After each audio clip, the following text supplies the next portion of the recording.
turn in your redact, we can make arrangements to do a phone interview if you say that you're not allowed to be in the building. But there is not a court order that would refuse you from answering our questions. So if you are more comfortable doing a phone interview, I can give you a phone interview, and then you can leave the building. And then you can also, what? Hi, but there are so many other issues here because you are breaching my privacy also. So that doesn't solve the problem, does it? She's only required to deal with the programs that we offer here. Do you want to? Okay, the first thing I want to do is let me see your whole computer file on me. Can I see it? Okay. Because you've been breaching my privacy. So you came here to lie to me. You came here to tell me she's doing something here. I want to see my whole file. Can I see my whole file? For what program? For every single program you have in the system. Can you check under my name and my whatever numbers you have, every single file, because you have been breaching my privacy. Who is we? Your office. I listed the issues here, but I'm not going to really talk about it because I don't want any issues with the other issues. So those two conflict. So the phone issue doesn't solve it. And so if you read it, this is more than a no trespass order. This is also your office breaching my privacy. So if you're trying to get information from me, then you're handing it over to somebody else who is unauthorized. I showed you here how you passed on information. Can you look at it? But you don't want to look at it. Okay. Can I look at my file? Do I have a right to see my file? It depends. It depends. So then I think my answer also, it depends. Would that be right? Okay. That's fair. But pertaining to your immediate needs now. That's the programs that you're here for today. That's the immediate need. Stamps and cash assistance. And with these programs, every so often we have to get updated information about those programs. Now, pertaining to just those two, we want to deal with that so that doesn't close. That's why she's here today with you. We want to be able to get information so that these programs do not close. Because we don't have. Can I see my full file? Your full file, we will get back to you about that. Because we don't have a physical folder anymore. Can I see it on the monitor? On the monitor? What do you want to see on the monitor? I want to see my entire file. You can show him, I want to see all my contacts, both the accounts, the TDAP as well, starting from whenever I first had contact with your office. Okay. Is that the only files you can access? This is the file we have on about you, your home address. Okay. You can hit that. Okay. Okay. Okay. Saying that you have cash assistance. Okay. Okay. Okay. Food stamps. Right. Does it show each transaction date when I had contact with your office and what happened? And this, basically just your data. But once again, you're lying. Because there's a line. Where is the rest of the information? Every contact you had with me, where is that information? Every contact? Yes. In the first place, you said you would have to think about it, and now you're showing me just like a bare bone screen. No, because I want to see I want to see all the background, all the notes. You don't have the physical folder. No, we don't. But you just said it's in the computer. But we just showed it to you. You showed me just my name and my address, which I know what they are. I want to know the information that the notes that you have been making. Maybe we need to get back to him. Right. So, but I do want to hold you responsible for this letter, so people know that you have it.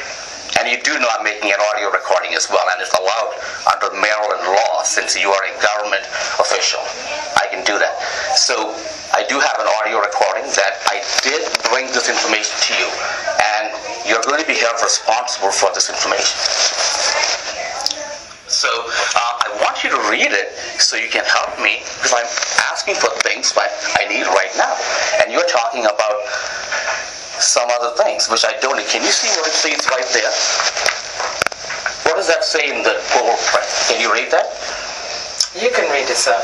Okay. In the bold print it says, I have an emergency medical condition as defined by federal law. I need these items today.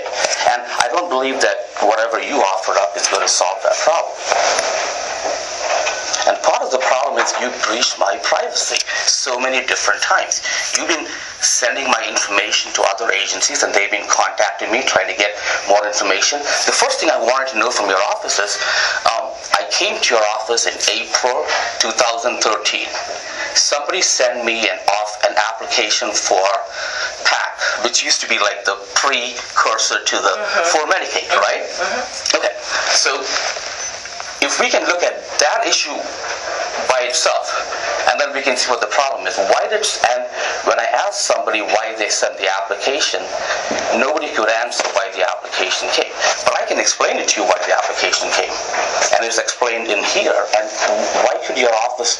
Isn't there a law that you're not supposed to send papers out to people unless it's part of the program that you're in, or somebody called for it? Some of the agencies are connected, like Social Security. No. Somebody called here, tried to gain access to my file, and because the envelope which came to me is addressed last name first. So obviously somebody called in, they wanted to check my file, they gave my last name first, and that's how the envelope was mailed out. But who would send a PAC application to me unsolicited? And they charged like $120 in the mail to send it out. So I came to your office and I asked your office. They go, I don't know. What does that mean, I don't know? When did you come to inquire about that? Within a couple of days. 2013? Exactly, in April 2013. And you can see why I got that application. And it's going to take me a long time to explain it. But it's right in here. And so when I came to your office, if your office sent me an application, and even though I showed them the copy showing it's coming from here, the first thing the person said is, oh, maybe it's from Baltimore. Somebody sent it from Baltimore. How can they be from Baltimore if it's a handwritten envelope with your return address on it? So obviously it came from here, and the first thing your employee wanted to do is lie. So I explained it in here why that application came. And there's several other things going on too, with people calling in from different offices and claiming they have my SSI or whatever and my Social Security information. So I also want to resolve the problem with Social Security. Why is it they won't give me my hearing? Social Security. Right, that directly connects to this. Social Security, that you would have to take up with that office. But isn't that what the TDAP program is? TDAP is cash assistance that's offered to individuals while they're waiting for Social Security, so you're directly connected. And of course, the mail-in I think we're getting too deep in here, but I think the mail-in disability, what do you call it? DDS, Disability Determination Service. That's the state agency, right? Right. Yes. And they work with Social Security, and they're the primary people who make the. So we know that Social Security. Have you attempted to address that with Social Security about the hearing? Because if you let me tell you how you all do your work. Okay. And so the lies have gotten so bad. When I call, here's the problem. Because I'm sick, I spent 2 months not only doing that stuff and harming myself, making, just to put together 150 pages for Social Security for the hearing office, right? With the evidence and with all the information, 150 pages. It took me 2 months to put everything together, and I send it because they're supposed to have that stuff for me for the hearing. Before my hearing, they're supposed to have that information, and it has some requests for subpoenas and documents, which that's part of the rule. They're supposed to do that. So they're supposed to do that for my hearing. So I send it out. I send it by priority mail. So I got a confirmation. It says they received it. When I called them, they lied and said they did not receive it. Okay, so after that, the person who answered the phone, she never gave her name. I kept asking her. Now, you're talking about them being another agency. Well, she's not a private person. She's supposed to give me her name. So she didn't give me a name, and she passed me through somebody else's voicemail named Nicole. And now, I know very well, at the hearing office, there's no confusion about any kind of broad it's not like the regular Social Security office. All they do is one thing, the hearings. So it's all about getting people to the hearing and whatever things they're supposed to have before the hearing. So you want 150 pages of evidence submitted, you have a right to get it in before the hearing. You want subpoenas and asking some doctors for documents, you have a right to get that in. So I got all that in. And after 2 months, I sent it in. And they set it aside. I can explain to you why they didn't input it. They were supposed to input it, and so they didn't give me my hearing, what I'm supposed to have. I was supposed to have a hearing.